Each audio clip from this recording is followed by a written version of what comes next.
Imagine the softest sheets you've ever felt. Now imagine them getting even softer over time. I'm here to tell you about Boll & Branch sheets. In a recent customer survey, 96% replied that Boll & Branch sheets get softer with every wash. They're made from the rarest organic cotton and designed to get even softer over time. Try their sheets with a 30-night guarantee plus 15% off your first order with code Odyssey. So head to BOLLandbranch.com today. Exclusions apply. See site for details.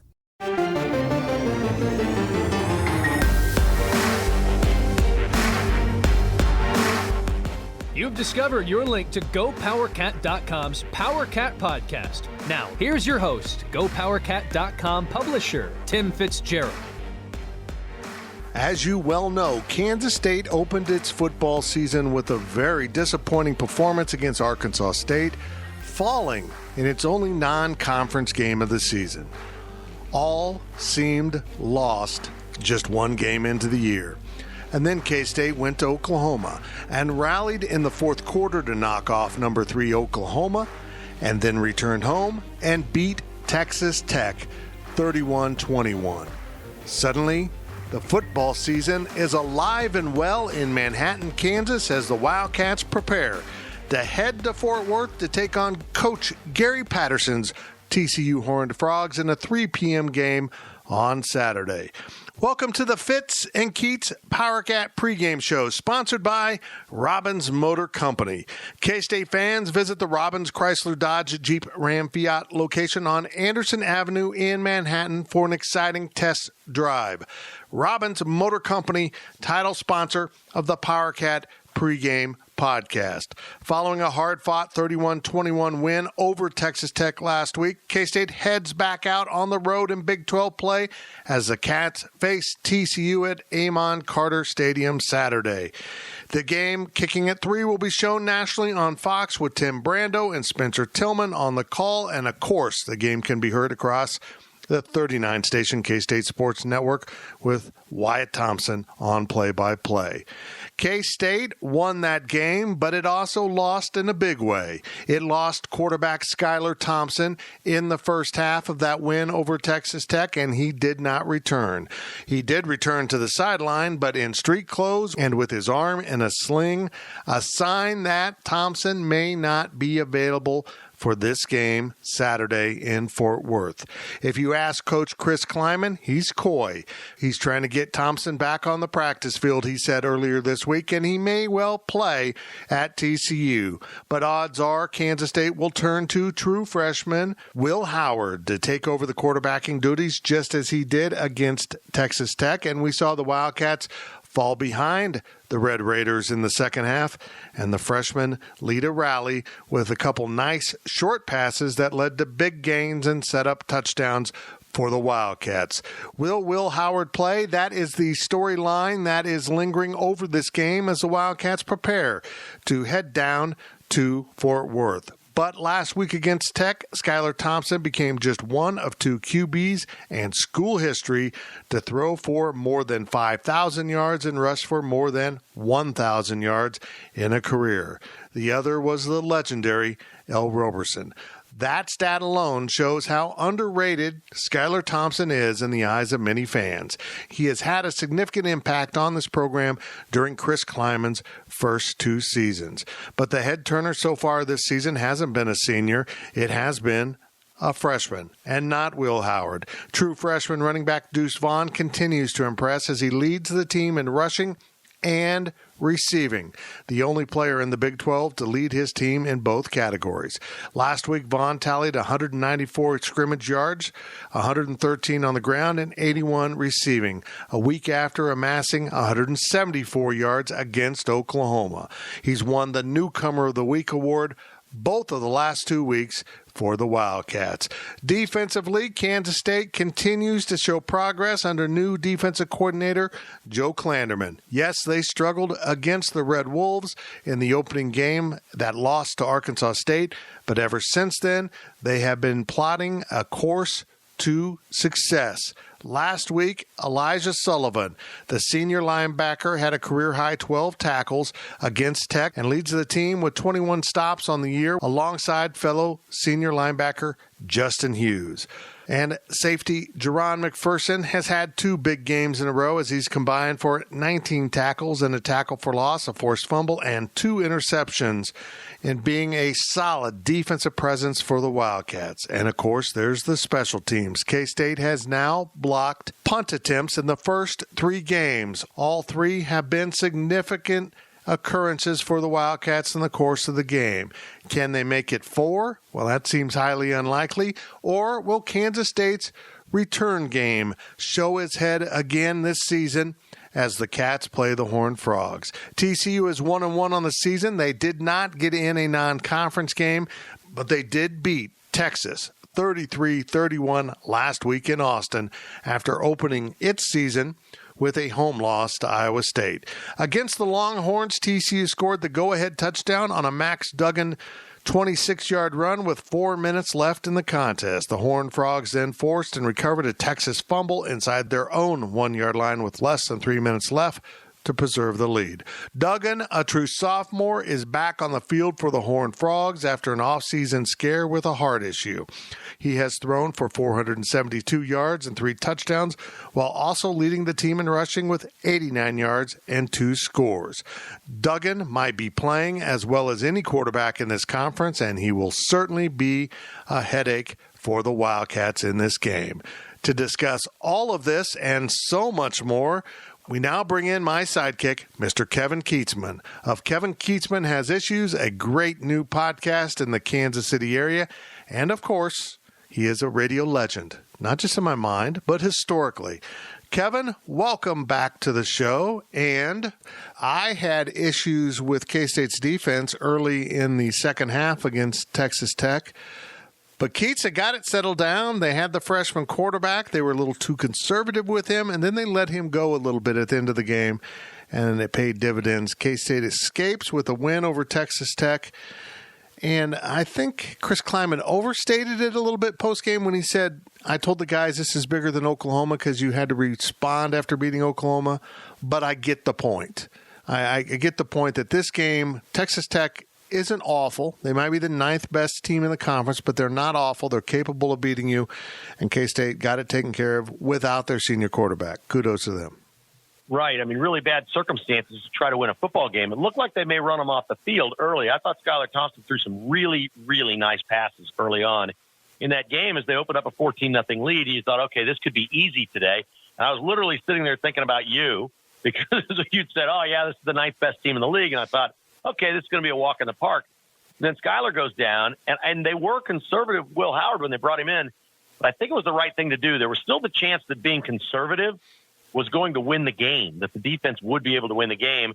And then if that didn't work, then you could try to do some things offensively. I think the one thing that Kleiman didn't want to do was turn the ball over a couple of times and let Tech right back into the game. So I'm not sure his conservatism was wrong.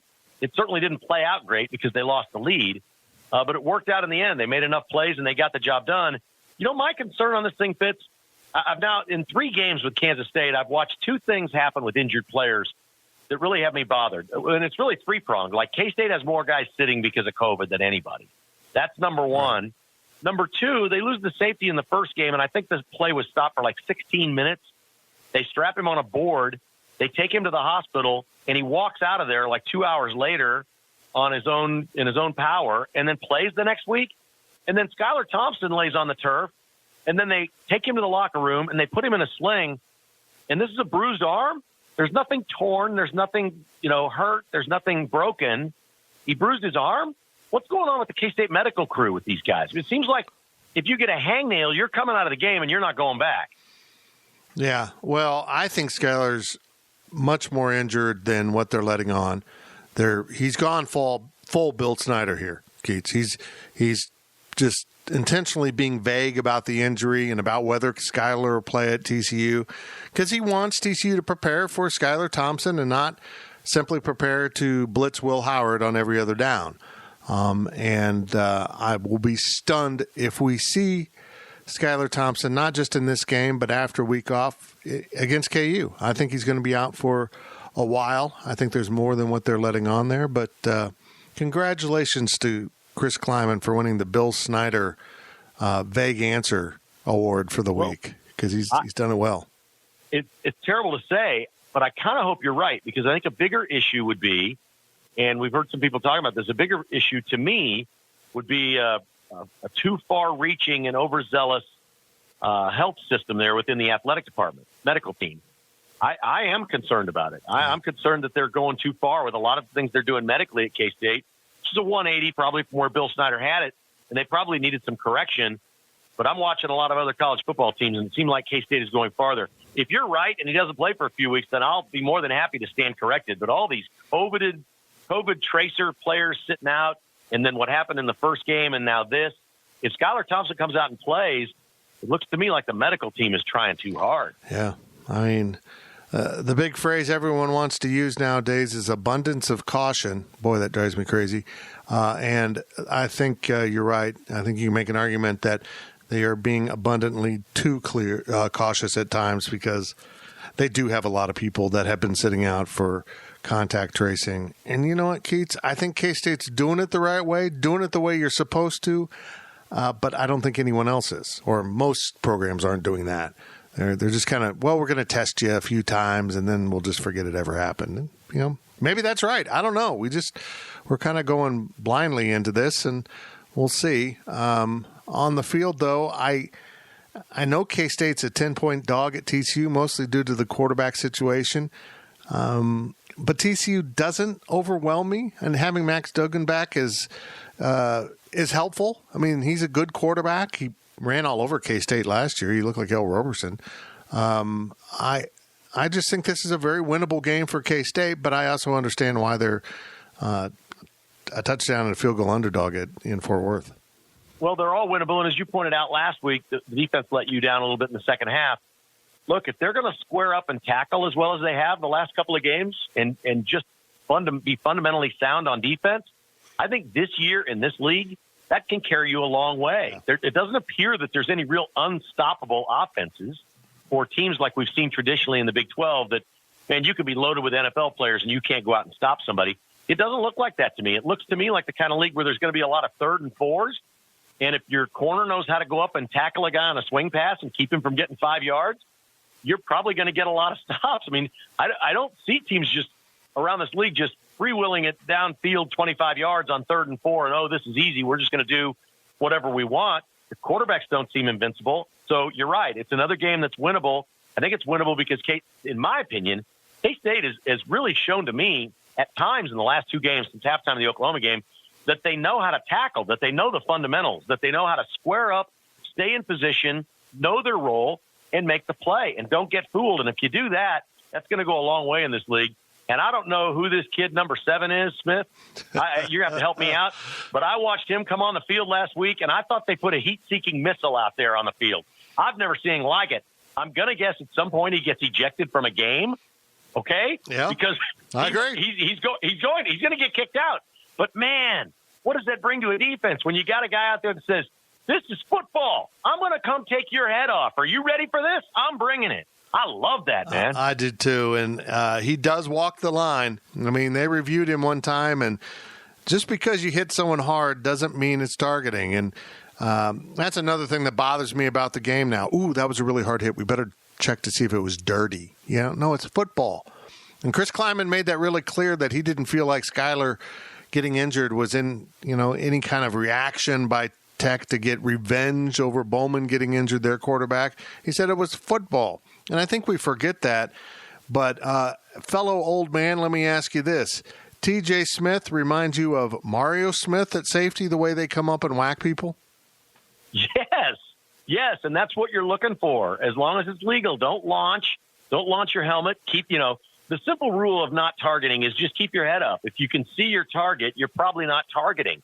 It's when you lower your head or turn your shoulder sideways and turn your head the other way. Those things are easy to see. If you're looking at what you're tackling, you're probably not going to get called for targeting or get ejected from a game. But, man, they don't make football players like that. Is he a true freshman? True freshman.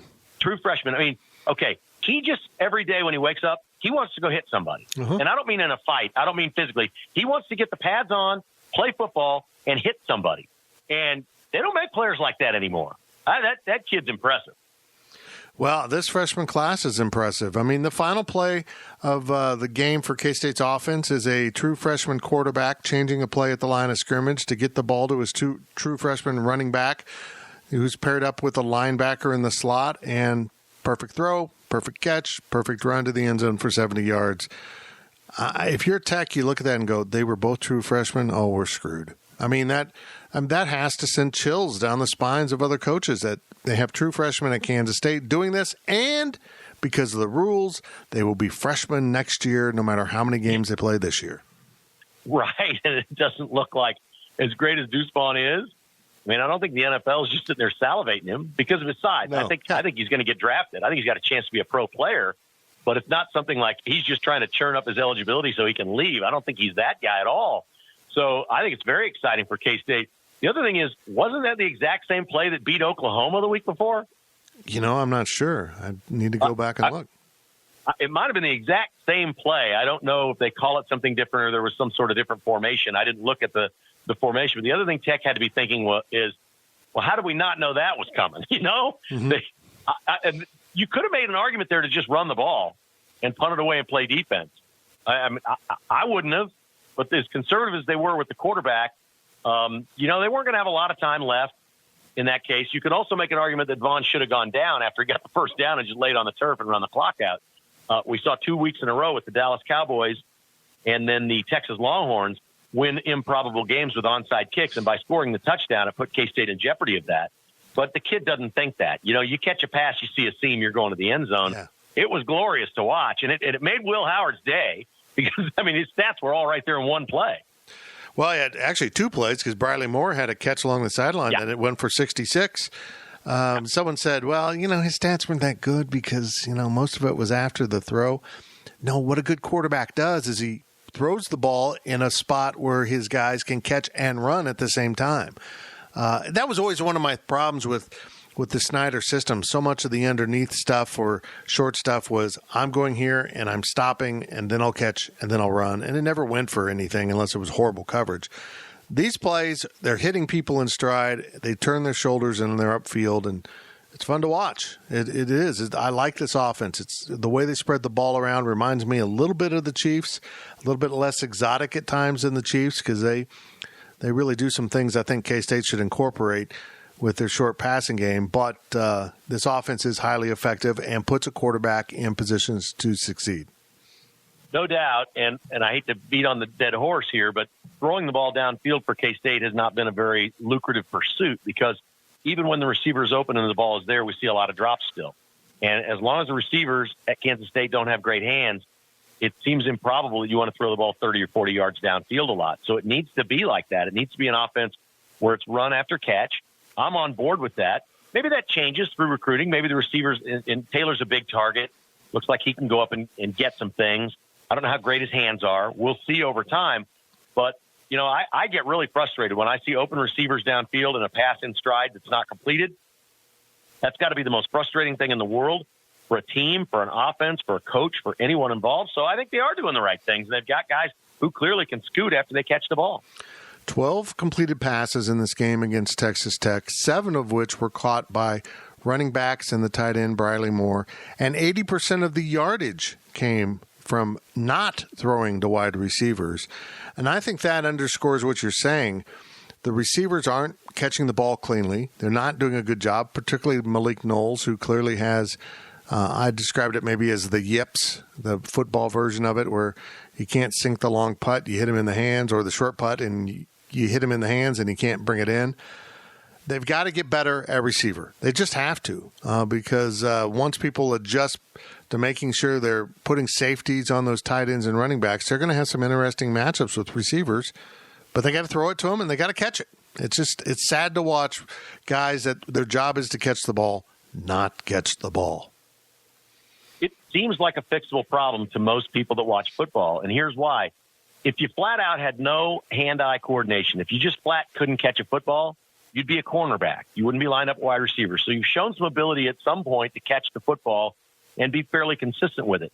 I've spent a lot of time around the Chiefs and would sit there. Tony Gonzalez was just a machine. Practice would be over with the Chiefs, and Tony Gonzalez would go over to the jugs machine and stand about 8 yards away from it, and they'd crank that sucker up to I don't know how many miles an hour and just sit there and shoot footballs at him as hard as they could.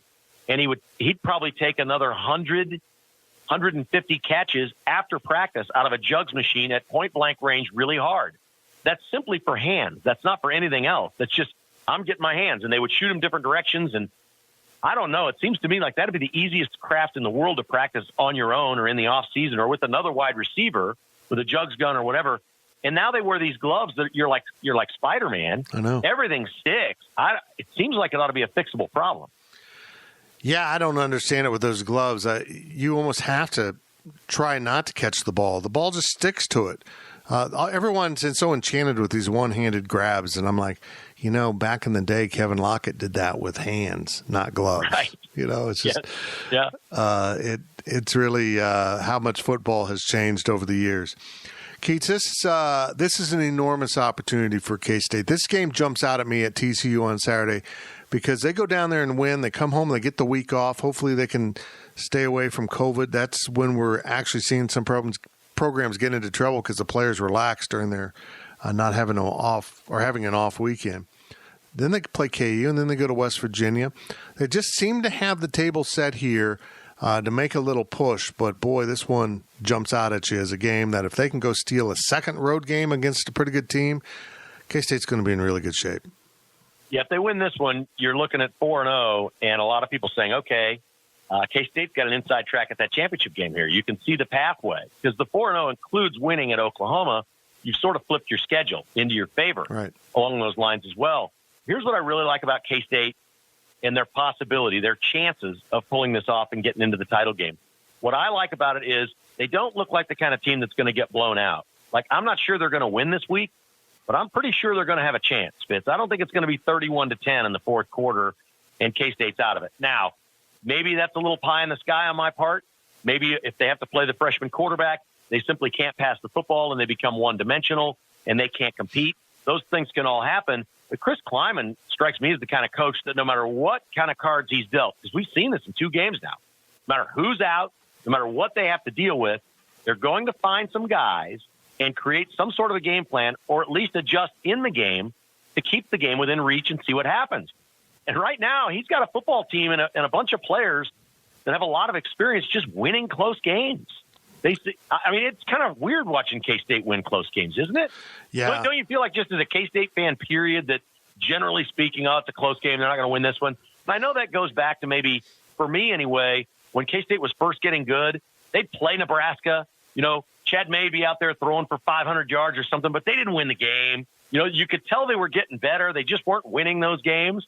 And maybe that's what I hearken back to. But it seems to me like right now, K-State's just the team that's going to win a lot of close games.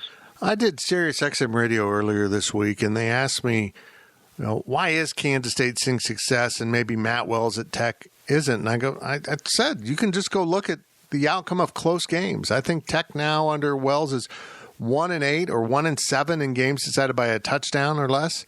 This was another close game, even though it didn't fall into that category that they lost. And Kleiman's team typically wins that. If you go back and look at last year, a couple of those losses were blowouts. I mean, they kind of got behind Oklahoma State and lost some games. But I think in year 2, hopefully they're going to find some stability. After that Arkansas State game, I didn't think that was going to happen, but it appears to be that way. And you're right. One of the big things Chris Kleiman does is he shrugs everything off now.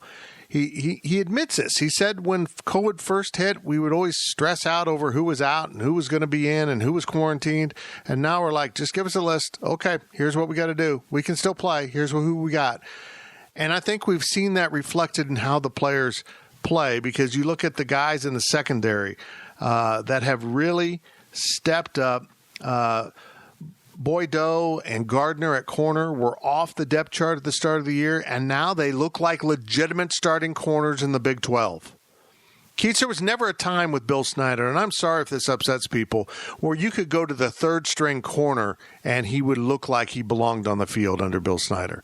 That's just not the way he coached his team. He got his players that were going to play ready, and everyone else was just waiting for their turn in the future. These guys have gotten the message. You might be called upon. You better be ready because if it's time to go, you better go. And they have learned that since losing to Arkansas State. Yeah, I think the difference in Bill Snyder, obviously Hall of Fame coach, was so old school. And for years and years and years, the way you coached football was you didn't believe any underclassmen were any good. You got them on campus and you beat them down. You beat them down to build them up. You told them, you're not good enough. Get in the weight room and add 20 pounds. You're not fast enough. Get over there and work on your ability to run. You're not this. You're not that. And they were told all these negative things to try to get them to work harder to be better. And I don't see Chris Kleiman like that. You know him better than I do, but I don't see it like that. I think he goes and recruits kids and says, hey, prove me wrong. Get out there and play. Let's go. You can do this. And that's the difference between being a player's coach and not a player's coach. I don't think Bill Snyder was a great player's coach. I don't think anybody would argue that. Yeah. His way worked. His way was so necessary at Kansas State when he first got there, because Kleiman's way would not have worked. If he took over when Snyder took over in the 80s, this would not work. I'm telling you, it would not work. That thing had to be fundamentally changed in everything that they do. It's a different time and place now, and the young athletes are different, and he basically empowers them and says, you can do this. And with a lot of young people, that really, really works, and they need to be told that. Maybe it's generational, but it's resonating with the players. What is surprising to me is how fundamentally sound they are. They seem to know what to do as freshmen, which means they must be getting a lot of reps on the practice field. I don't know if he splits them up. I don't know if he takes the freshmen, over to one end of the field and says, okay, we're going to practice all by ourselves down here. We're going to get you guys reps. To me, the key would be not having a bunch of players standing around. It would be everybody's getting repetitions in practice. Seems to me like they're getting that done. Yeah, I agree. One point in the game, in the second half, you've got the true freshman quarterback, the true freshman running back, and Carver Willis, the true freshman left tackle.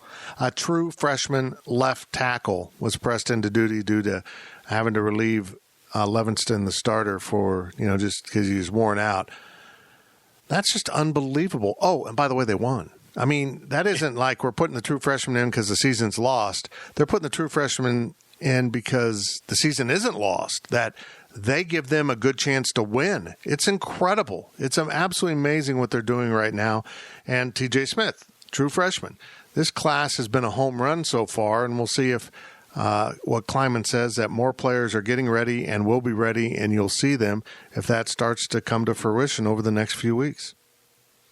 Yeah, and the one thing that has not changed under Chris Kleiman that's been there with Bill Snyder, I noticed this week, I don't know how much of this you've noticed, but you said you've been called by SiriusXM and they're having you on. K-State's in first place.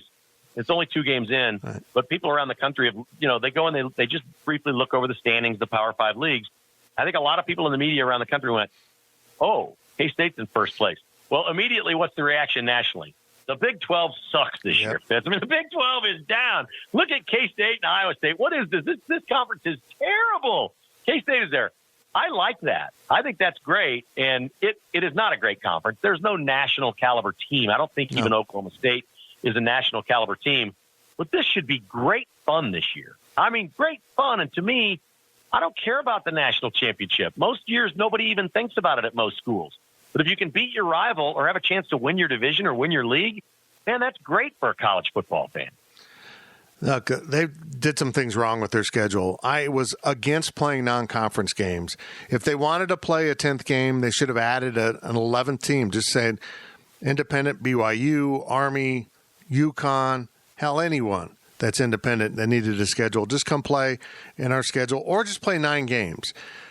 Because those non-conference games, they were not ready for them. They weren't tune-ups for the Big 12. They were opportunities for the Sun Belt to upset teams that didn't get spring practice, and they had already played. And it looked like it. They weren't ready, and now it has given a black eye to the entire conference, particularly when 2 of those teams that lost to the Sun Belt are now 2-0 in the conference.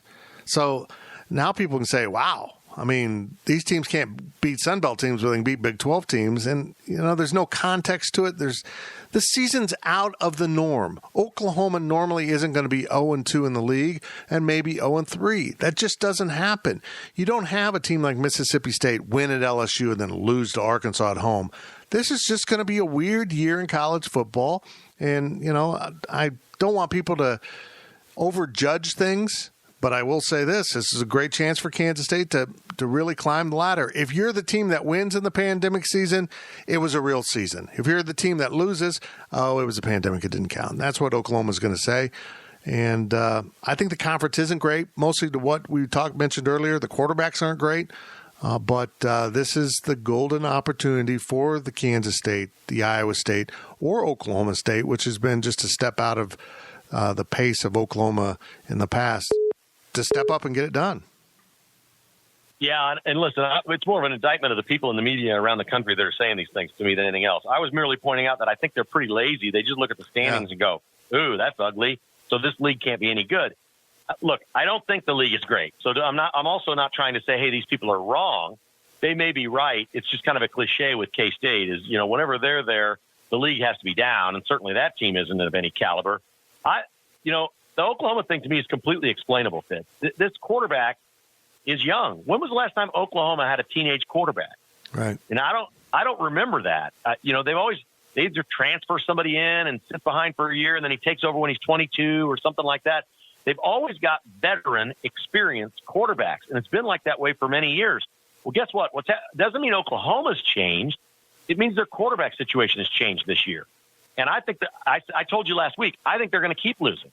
I think if they go 5-4 at this point, they're going to have a great run because that quarterback doesn't know how to play at this level yet. He's wildly talented, and next year maybe they run the table. Maybe they're great next year. I'm not discounting that. But it should be that way in college football. When you transition to a new quarterback, you should struggle in your league. At least I'll say this about the Big 12. At least the league is good enough that Oklahoma's paying the price for bringing in a new quarterback. Maybe let's look at it that way instead of saying Oklahoma's down or whatever. How about this? There were plenty of years where the Big 12 could have been just like it is, and Baker Mayfield could come transferring in, and they wouldn't have had to pay the price. But at least the league is good enough to make them pay the price right now, and I think that's good for the league. I would agree. Spencer Rattler, to me, looks like a young quarterback who's never been in enough close games, has never had to make the big play. It's always been a little bit easier for him at the level he's played, and he thought it probably would be easier being with that Oklahoma team, but it's not been. K-State pushed him. I think Missouri State gave him a false sense of security, and then Iowa State came back, and I think Iowa State knew it was going to win after watching film. I think they felt really good about it. We'll see. Quick thoughts on the OU-Texas game? I mean, I don't really like either team, but I think I'm going to have to go with Texas just because of what we talked about there. I think the quarterback factor, I think it's a big difference. I think the experience will matter here. And look, this should be the best athletes Rattler's ever seen. I mean, it should be a harder thing going up against Texas than Kansas State or Iowa State. So I'm going to go with Texas in this game just because of the young quarterback at OU. Yeah, I can go with that. And final topic, Chris Kleiman's contract extension. Your thoughts on that? I think he's earned it. I think they overpaid him when they hired him. And I thought it was K-State being like so many other schools saying, we're a really rich athletic department. We've balanced our budget just fine, so we're going to throw all this money at this guy. Was it toward the bottom of the Big 12? I guess. Could you got him for half that price? Yes. I don't think you go spend a couple $1 million on a coach when you can get him for $800,000. I think you make them prove it after that. And I guess I'll use as my example as KU because of the millions that they have squandered with coaches that didn't work out. And a couple of them, you didn't have to pay them that to bring them in. They would have come in for way less. I've never understood this fans being proud that they pay their coach. Now, at this point, after winning 8 games last year, he's sitting 2-0 right now in first place. He's knocked off Oklahoma 2 years in a row. I'm 100% good with it. I think Gene Taylor knows what he's doing. I think Chris Kleiman's earned it. I think it's things like this that somewhere down the road, when his phone starts to ring, may pay off at Kansas State, that Chris Kleiman says, no, this is my place, and they've been great to me from the beginning. I'm all on board with this one, but the one from North Dakota State to K-State, I thought they overpaid. I would agree with all that. At the end of this contract that we'll never see an end because at some point he'll get another extension, but 2026 he'll be over $4 million. Is Chris Kleiman still in Manhattan, Kansas in 2026? In 2026, well, this would infuriate a lot of folks listening. I mean, I guess what you hope is that he's not there, right? Doesn't that mean he did something really fantastic in a short period of time? So, I mean, like 2 league titles, maybe a playoff appearance or something like that. I think he's there for a long time. I really do. As I watch his teams play, I can't get out of my mind that I think he'd be better suited to coaching at the NFL than some big SEC program or something. I don't think he's flamboyant enough for the SEC or one of these programs. I mean, I could be wrong. He strikes me as more of an NFL coach than moving to other college places. Not that the other colleges won't come calling, because if he keeps winning, they certainly will. But I also think he likes it there. I think he knows that there's kind of maybe some trappings to trying to go to, Louisiana State or something like, or USC or something like that. And I don't know that he's even an NFL guy at his heart at all. When I watch his teams play, I see a lot of teams in the NFL that could use him as their coach. One of them is Cliff Kingsbury in Arizona. I mean, come on. What's the chances that guy's ever going to win in the NFL if he could win with Mahomes in college? Let's be honest. Everybody loves his quarterback. Great. But if you watch this Dan Quinn at Atlanta, they didn't know how to field an onside kick, for God's sake. And this is the NFL. And we're watching it week in and week out. You know how much really awful coaching there is out there in the NFL? It's terrible. And then I watch a freshman at K-State, 19 years old, walk on the field and know exactly what to do. And I'm thinking, that guy probably should be in the NFL. Yeah, I don't disagree with that at all. I hadn't really thought about Chris Kleiman in the NFL, but if you look at the offense they're running through Courtney Messingham, it really kind of looks like the stuff the NFL is running now, formation-based, throwing it to running backs and tight ends quite a bit, a lot of window dressing to distract the defense. It's very similar, and it's very enjoyable to watch. And he recruited and coached 3 straight NFL quarterbacks at North Dakota State. Very true. And we'll hope that he has one at K-State. He's going to have 3 in a row. This kid they have now is going in the top 10 of the draft. And he recruited him, and that's 3 in a row for him. That's 3 NFL starting quarterbacks in a row for Kleiman at North Dakota State. That's crazy. If he does that in Manhattan, the whole world's coming after him. And all of those players were sitting there available to be recruited by everyone else, and he recognized them. That's right. Maybe Will Howard's the next. Yeah, well, we'll see. Let's hope. And let's hope if he goes the distance at TCU, he is effective because they will need him to deliver with some big plays like he did late against Tech. Gates, thank you very much. Much appreciated, and it's always good. Thank you, sir. That will do it for this first half of the PowerCat pregame show. On the other side, we have them lined up. Ryan Wallace, Brian Hanley, and Kelly Stewart. Our roundtable awaits, and we are sponsored by Robbins Motor Company. The PowerCat Podcast will be right back. Ryan Reynolds here from Mint Mobile. With the price of just about everything going up during inflation, we thought we'd bring our prices down. So to help us, we brought in a reverse auctioneer, which is apparently a thing. Mint Mobile Unlimited Premium Wireless. How to get 30, 30, bit to get 30, bit to get 20, 20, 20, bit to get 20, 20, bit to get 15, 15, 15, 15, just $15 a month? Sold! Give it a try at mintmobile.com/switch. $45 up front for 3 months plus taxes and fees. Promo rate for new customers for limited time. Unlimited more than 40 gigabytes per month. Slows full terms at mintmobile.com.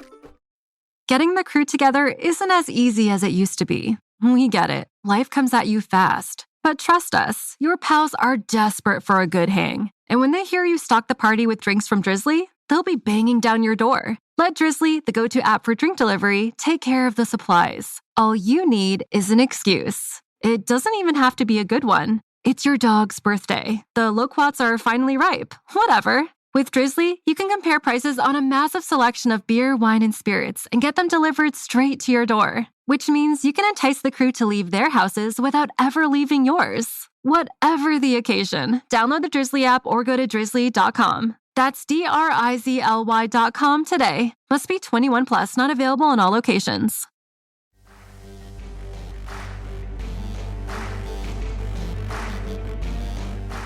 We now send it back to the PowerCat Podcast.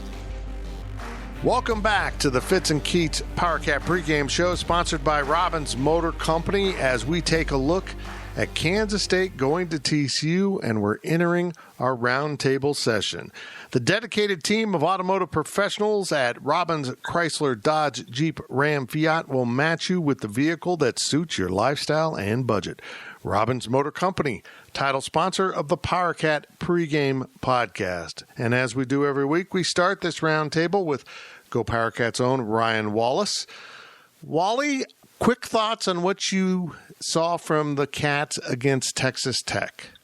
Well, I thought it was good. I think coming out against that Texas Tech team and battling some adversity with Skylar Thompson going down, I thought it was a pretty well-balanced and well-executed game plan for the most part from the Wildcats. And, at the end of the day, they pull out the win. But I think, if I did walk away with something, it was kind of twofold. And it dealt with Deuce Vaughn. And on one hand, it was, man, this kid is unbelievable, and he's absolutely electric. On the other hand, and maybe I should add Briley Moore to this as well. On the other hand, it was how much longer can K-State survive with those two guys literally carrying the ship offensively. And they got through that one. They got the W, but that continues to be kind of a lingering question, maybe a borderline concern that I have moving forward. Well, and we add in the injury to Skylar Thompson at quarterback. Chris Kleiman has been insistent that they're going to get him back in practice and get him out there, and maybe he'll play. We don't know if he'll play. You know, it's all been very non-committal. I am of the belief we will see Will Howard under center at TCU from the start. But I know this, Chris Kleiman sure as heck does not want Gary Patterson to know for sure it'll be Will Howard, but I think that's where we're headed.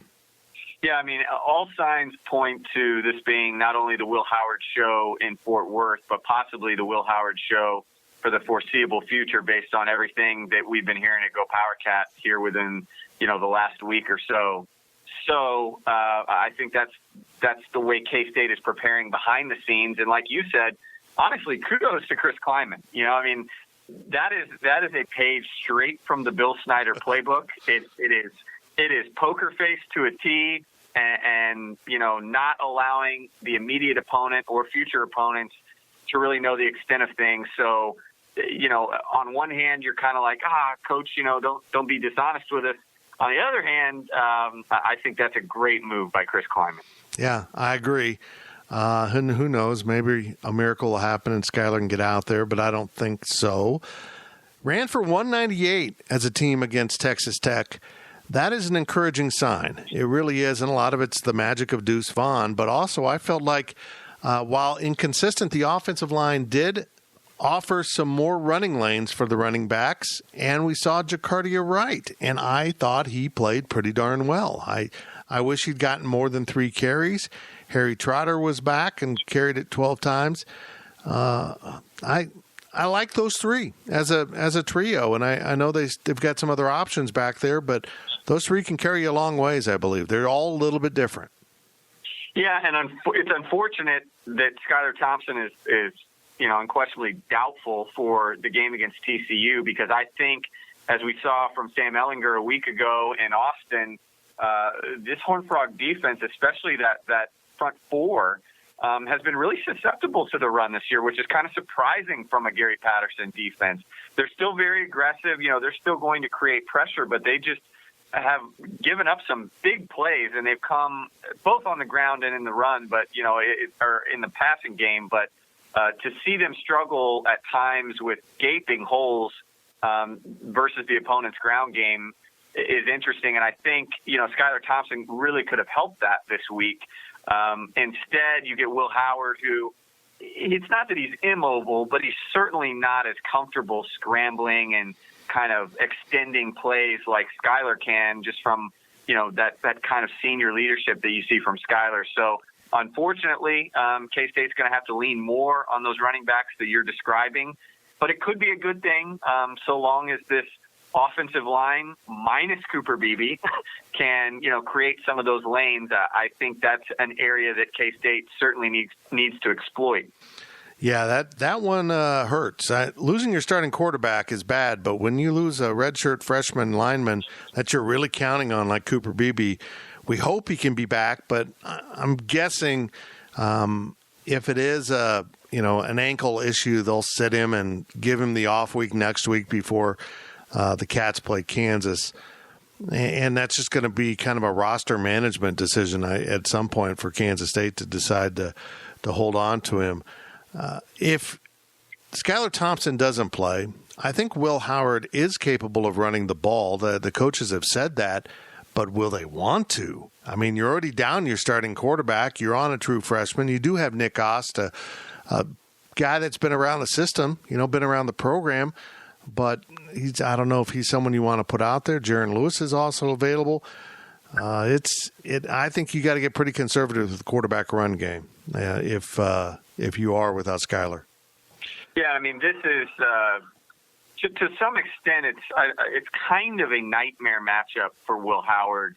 It's a good thing that K-State got his feet wet for a prolonged period of time last weekend against Texas Tech. That's a defense that, doesn't have a ton of concepts that they're going to throw at you. And you saw Courtney Messingham was kind of able to just kind of throw the basics out there, not give Will Howard a ton of reads to go through and just make easy throws. With Gary Patterson's defense, it's all over the place. I mean, they are the definition of multiple.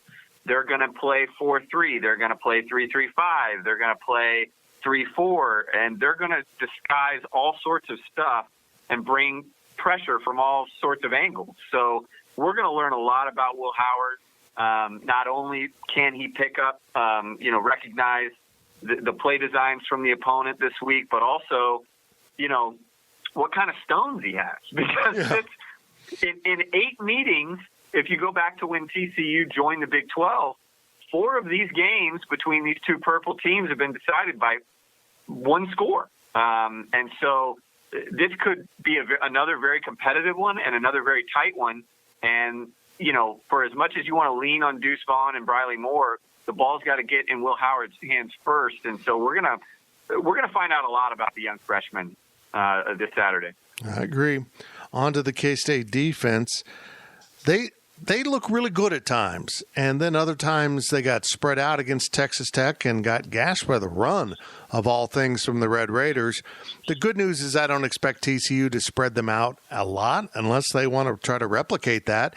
I am worried about Max Duggan running the ball, but Kansas State's just got to be a little bit better in the heart of the defense and not get bent back at the point of attack, which happened against Texas Tech. Still, I'm encouraged by this defense. Your thoughts? I'm definitely encouraged by the defense, and when we talk to our friends down at Horned Frog Blitz, our sister site on the 24/7 network from TCU, I mentioned there was a question asked of what's different about K-State's defense, and I said, honestly, it's just more athletic. It's more fast. They can cover ground, specifically in the secondary. We're seeing waves and waves of guys go out there for Joe Klanderman through that rotation, whether it be D-line all the way back to the safeties. And for the most part, they're not losing a whole lot, which is fantastic news. They're going to get Justin Gardner. It sounds like he's probable to play on Saturday. Lance Robinson is expected to return. So they're going to be practically at full strength, you would hope, against the Horned Frogs, and they're going to need it. The question becomes, Fitz, if you're Joe Klanderman, do you let Max Duggan kind of do what he wants on the ground and try and take away some of those receiving options and limit the big play, or do you really put some pressure on Max Duggan, knowing that you can possibly get burnt because he's a quarterback that likes to scramble. And it's interesting, too, that, when you go back and look at K-State last year, when they played the top 5 rushing quarterbacks in the Big 12 last year, the Wildcats went 2-3 in those games. But ironically enough, the 2 wins that they had were against Oklahoma and TCU, and both those quarterbacks ran for more yards than any of the other 5 did against K-State. So it's kind of this recipe of, okay, do you let Max Duggan or a la Jalen Hurts last year go crazy and take away their weapons, or do you really try and play a balanced, sound game? And I think K-State is going to do all that they can to try, and I would take the quarterback play away, because when you cut the head off of this offense, which is Max Duggan, because he leads them in rushing and obviously passing, they become a much weaker team. So it'll be interesting to see what level of attack mode Joe Klanderman, sends out there on Saturday with his defense. That brings me to the next topic. I asked Wyatt Hubert about Joe Klanderman as opposed to Scotty Hazelton, and Hubert said he's been more conservative, and I think he was saying it with surprise. I think it's temporary. I think he's being very conservative here early in the season to not show too many cards. But I think he's going to dial up a few more things at TCU. Just a suspicion, no insider information there. But I think K-State's going to start peeling back that onion a little more and showing some things. Well, and I think this might be a decent game to do it, because I think you're going to want to get TCU off the field to limit again, that the defense of K-State obviously getting tired, because we don't know what the K-State offense is going to be able to do on Saturday in Fort Worth. So you don't want that defense to get stuck, as we've seen in times earlier this season where they're out for, these long periods, long spells and big drives. So this would be the game to do it, because not only could you possibly fluster a guy like Max Duggan, who has looked much improved this year, but that's an offensive line, much like K-State's, that's still trying to find themselves. And it sounds as though TCU will be without their starting running back, Amari DiMercato, who, hasn't rushed the ball a ton this year, but he's really the only veteran they have in the backfield. Otherwise, it's 4 different freshmen, which they'll probably end up starting Kendry Miller, who's been pretty good himself, Deuce Vaughn aside. He's been a pretty electric freshman already. But, again, with the inexperience of Duggan, even though he had, a little bit of time last year, and then you add in a wealth of inexperience next to him in the backfield, what a great game to really just send the dogs after him. And that means Elijah Sullivan, go find the ball, Khalid Duke, go find the ball, and so on and so on. This would be a great game for Joe Klanderman to get a little bit more explosive in his play calling. Plus, you can't block a punt if you don't make them punt, so we'll see how that plays out. I doubt they get a 4th blocked punt. I see no scenario in which Gary Patterson lets that happen to him, but we will see how the game plays out. Maybe it'll be a return this week, Wally. You never know. That is true. Thank you, Brian Wallace. Good stuff as always. And now we turn our attention to our football analyst, Brian Hanley, the former offensive lineman, joins us now on the PowerCat pregame show. Brian, I watched parts of the TCU Texas game last week. It was physical. Max Duggan's back for TCU, and it really helps them. But I still don't have a full grasp on TCU. I don't know where this team's at, but I know this. Vegas has put them as a 10-point favorite over K-State, so I would say that, based on that, Vegas thinks Will Howard's playing at quarterback and that TCU's pretty good. Your thoughts? Well, I watched some of it too, and it's the only thing, and this is kind of a staple, they're going to play hard. They are going to play extremely hard because that's what, Coach Patterson has them always doing. The quarterback looked like he had gotten his feet underneath him a little bit. I know Texas is always a huge game for them. 10 points, I don't know. The defense obviously is going to be running around, but Texas, moved the ball when they wanted to move the ball against them. So it's going to be interesting. I mean, the first game jitters from true freshman quarterback starting, you would like to think that he got some of that out of him by playing in a few games and playing most of the game last week, but starting is a whole nother ball game. Being thrown in the fire is one thing, but being the starter, who knows? So who knows how that's going to be? Who knows if he's going to start? We'll see what happens. Yeah, that's exactly it. I know this. Gary Patterson loves his defense, and if Will Howard's under center, whether they know it before the game or not, and he does start, they are going to bring the house. They are going to make this kid as uncomfortable as they can, and they're going to be physical with him. They're going to want to get to him and knock him around and see what he's made of. Yeah, they're definitely going to do that. The key is going to be the offensive line holding up, but also running the football, and putting the quarterback in positions that are going to be the easy reads. Hey, we're just reading this half of the field. We're just doing this. We're just doing that. The easier that we can make the game for him, the better off that we're going to be, I believe. And that goes with any true freshman quarterback. I mean, you just got to make the game as simple as possible. But definitely TCU defense is going to be flying around, playing very, very physical. So it's going to be up to the O-line. It's going to be up to everybody, including the coaching staff. But the offensive line is going to have to come to play today or Saturday. They're going to have to come to play. Yeah, and that brings me to that topic. I thought the offensive line showed some signs of progress against Texas Tech. There's still a great deal of inconsistency. I worry about being able to stage prolonged drives with this group because they can't string that many plays together. But when K-State ran the ball against Texas Tech, there was often running lanes to get through, and that is a dramatic change from the first game, certainly, and most of the Oklahoma game, too. Yeah, it was. But at least it was good to see. Now, then again, let's go back. How good is Tech's defense? You never know. And I expect TCU's defense to be a lot better. And the one thing that you've known over the years is that they usually don't give up too many yards rushing. So you have to get things through the air. But again, we got to be creative.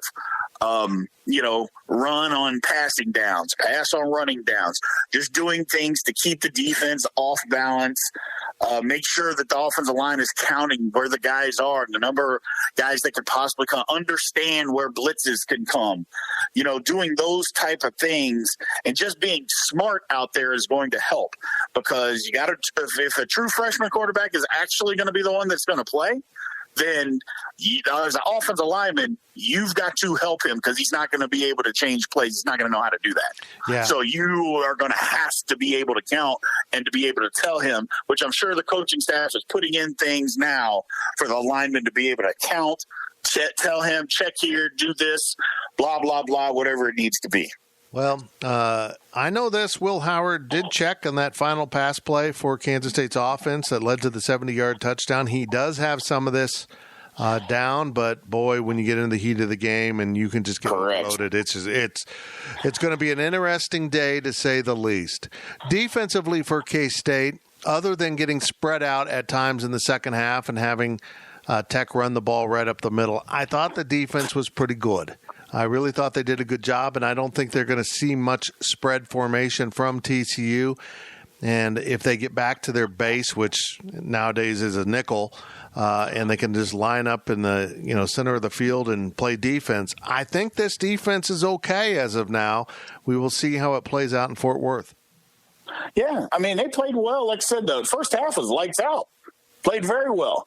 The second half, you're right. They got a little spread out, a little spread thin, and Tech took advantage of it about as well as I've seen in a long time. They just, hey, if you're going to spread out, we're literally going to run the ball right up the middle against you, right where you left guys. You move people out, and they just ran right behind that. So hopefully we get some of that stuff cleaned up, but it's just going to be another physical game. It always is with TCU. So the most physical team wins. I mean, I know football changes and formations, and we like to see a lot of points, but football is still football. The most physical team usually wins. Yep. Going to line up and just kind of punch them in the face and see what happens. And that's the way games with TCU is. You just got to come and be ready to go. And thankfully, K-State has a week off, because usually there's some healing to be done after you play the Frogs.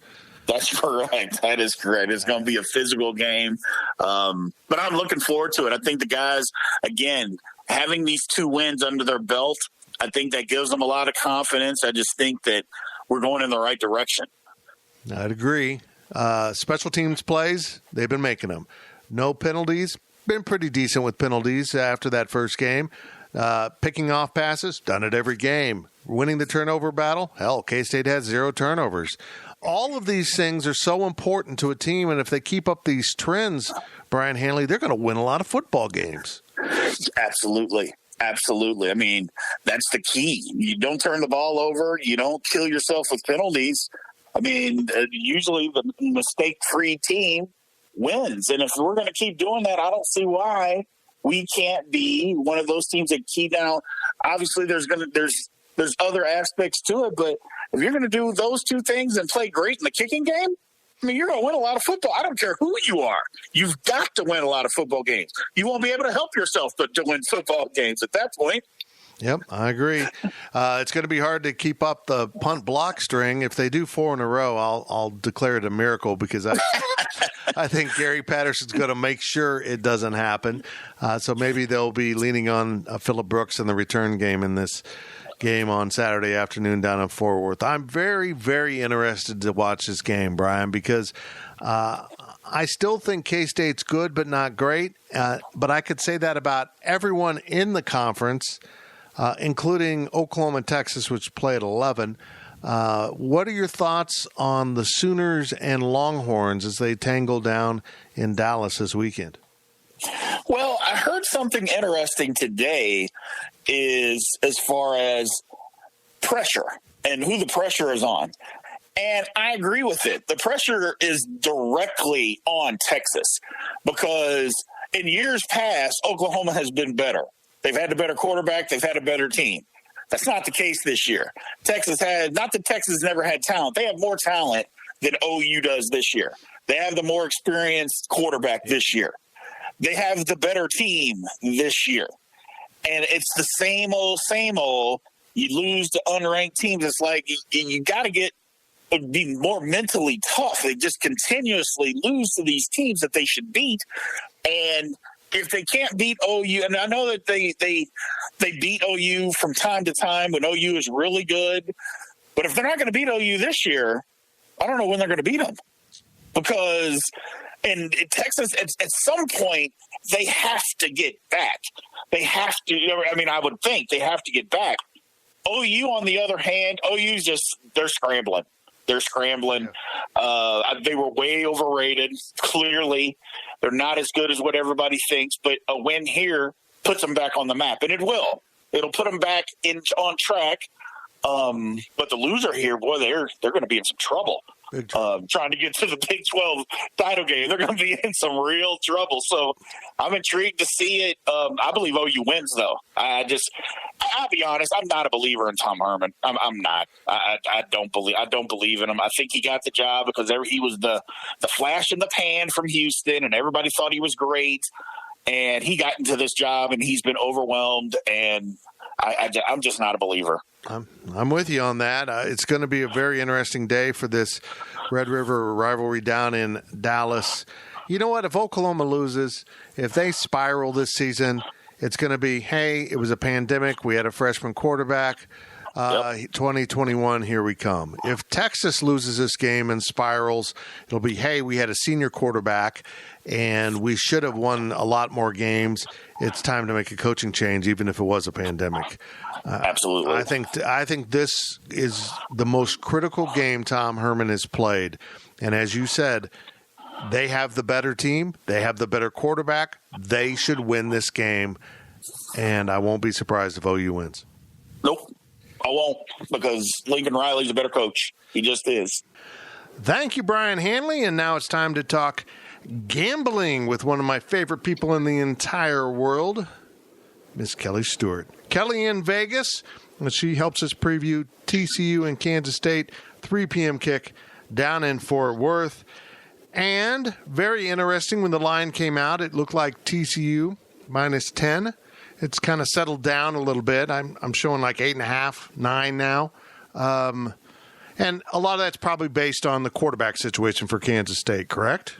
Correct. But, something to always check here is not to buy into the over-exaggeration there. When it came out at 10, I was watching the NFL games, came out at 10 here at Circa in Las Vegas, and I said, and then when I looked at it Monday morning, and I was like, damn it. I knew I should have bet the 10. I was way too enthralled in NFL. What the hell was going on? It was 8.5. Look, would I say that TCU should be a 6-point favorite with Skylar Thompson in? Maybe. This line is just way too high. Look, bottom line, K-State not getting respect, again, per usual. Look, and even last week when we saw money coming down Texas Tech, people are buying the hype of this Kansas State team, but if they can continue to run the ball and play defense, I think they can beat TCU. I would agree. I think running the ball is really crucial for Kansas State in this game. The offensive line is showing some progress. They need to take another step forward in this game, but if K-State can run the ball, kind of protect the freshman quarterback, if Will Howard is indeed the guy under center, then I think that will bode well for K-State because haven't been overwhelmed by TCU, but that's no different than anything else in this conference. I'm not enthralled with anything here that I'm seeing. I just think it's a weird season, and maybe it'll be the same in every conference, Kelly. Maybe every conference will look as disjointed as the Big 12 once they all get up and running over the course of a number of weeks. A tiny bit. Arkansas beating Mississippi State, finally getting a win in the SEC. I mean, we're going to see this, and we know that the Big Ten's coming back here shortly, and it looks like the Pac-12 as well. So I think, look, it's going to be one of those things where we can find some interesting nuggets here and there. Betting against Oklahoma the last 2 weeks has been very profitable. And I wish I could do it again this week. I'm not going to. I wish I could. I wish that Oklahoma was laying way too many points. So, first of all, Kansas State now at TCU at minus 8.5 against K-State. You say that you wish you'd gotten it at 10. I do, but I still think the line is too high. I think this K-State team, again, is not getting respect in the marketplace, except for when somebody put out a 10. You have to remember, these early college openers, they don't take a ton of money on them. Like, I'm talking $500, $1,000. They're going to move the line, right? Yeah. The bookmakers are trying to figure out where the money's going to come in and where the dust needs to settle. My guess it settles around a touchdown, which is, I said TCU should be a 6-point favorite with Skyler. Look, there's not a ton of home field advantage this year, as we can tell. There's familiarity, which is something to keep in mind here. But this TCU team hasn't done a ton to impress me. I think a lot of people were really impressed they beat Texas last week and then thought somehow K-State was going to have a letdown spot. Not so fast. Yeah. If there's a letdown spot to be had, I think it is TCU this week. I don't think that this team is anything special. I do think that Gary Patterson deserves all the respect in the world as head coach. I'm not buying the hype. I think this is too many points, and I think they're on upset alert. Yep, over-under around 50, which means it's going to be a low-scoring game by, Big 12 standards if that holds up. You and I talked about the total last week, and it really all just depends. If the K-State defense comes to play and K-State wins this game, it's going under the total. If it gets out of control, it's because TCU's offense was able to score, and K-State was forced to try to match that score and probably inevitably makes mistakes trying to keep up because that's not how they're built. That's right. Well, let's get on to the other big game here. OU and Texas tangling down in the Cotton Bowl. What a weird game. Texas is 1-1 in the Big 12. Oklahoma's 0-2. Who would have thunk this? OU a 2.5-point favorite. Over-under of 72. What do you think of this game? I'm just trying to figure out how the hell Texas is in the top 25 still. Look, this is Texas in a nutshell. I listened to Talking Heads on Monday morning.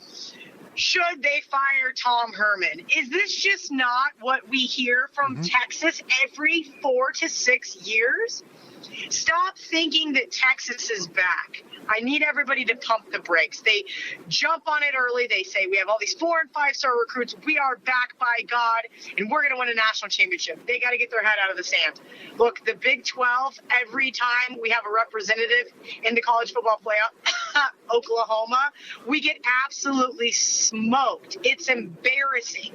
That actually is the one good thing about Oklahoma being 0-2 in the Big 12 is they can't embarrass us this year in the college football playoff. All jokes aside, Texas, pump the brakes. I hate looking at ranked teams getting points. I think it's trappy, and especially on a neutral site that is the Cotton Bowl. I think Oklahoma squeaks out a win. If Texas plays a flawless game, sure, they can beat Oklahoma, as we've seen Iowa State and Kansas State both do. Man, Lincoln Riley's got his hands full with Spencer Rattler. You and I talked about him last week.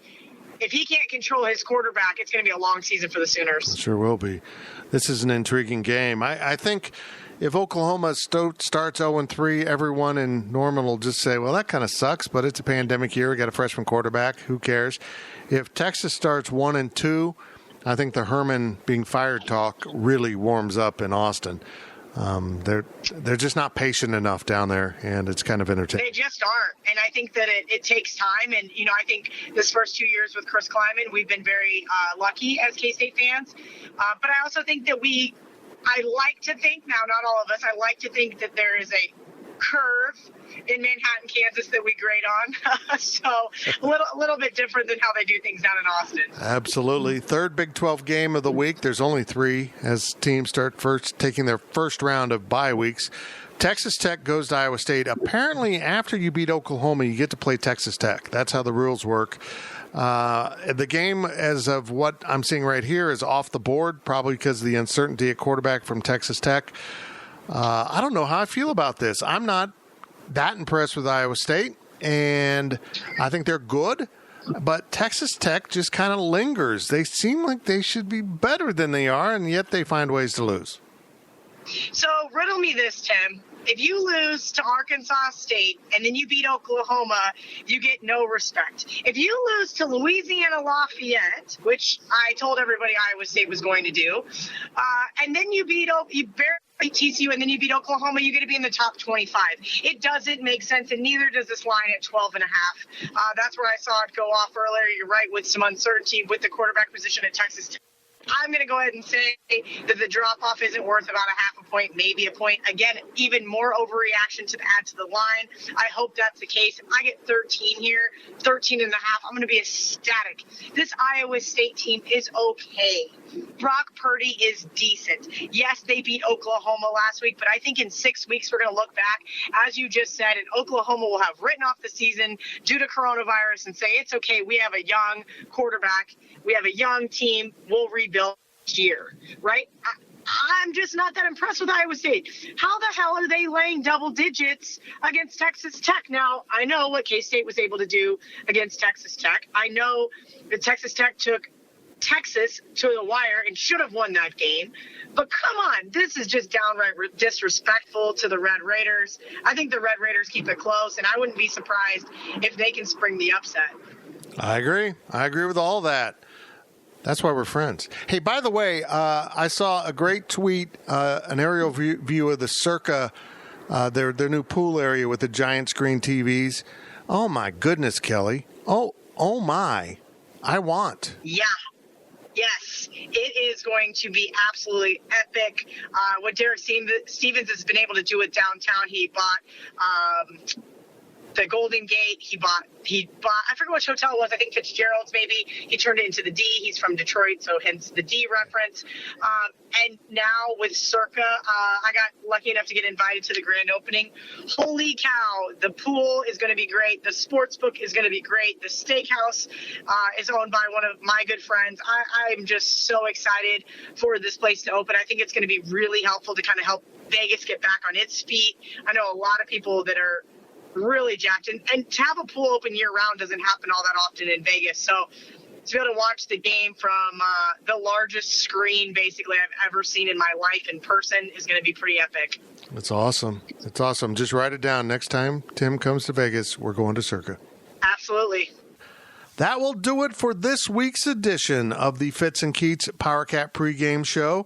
And we're brought to you by Robbins Motor Company. At Robbins Motors, they strive to earn lifetime business and build relationships selling quality cars, trucks, vans, and SUVs and offering top-notch parts and service.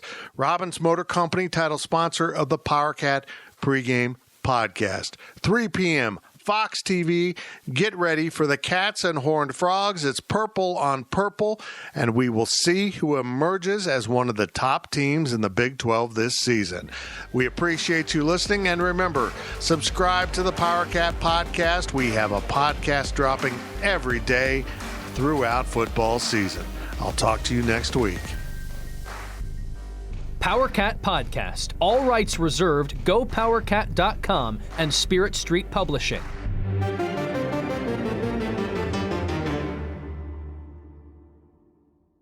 With Blue Link Plus, you can access your Hyundai Tucson Limited remotely. Doors unlocked, temperature set, lost car found. There it is. Get complimentary class-leading Blue Link Plus. Call 562-314-4603 for complete details.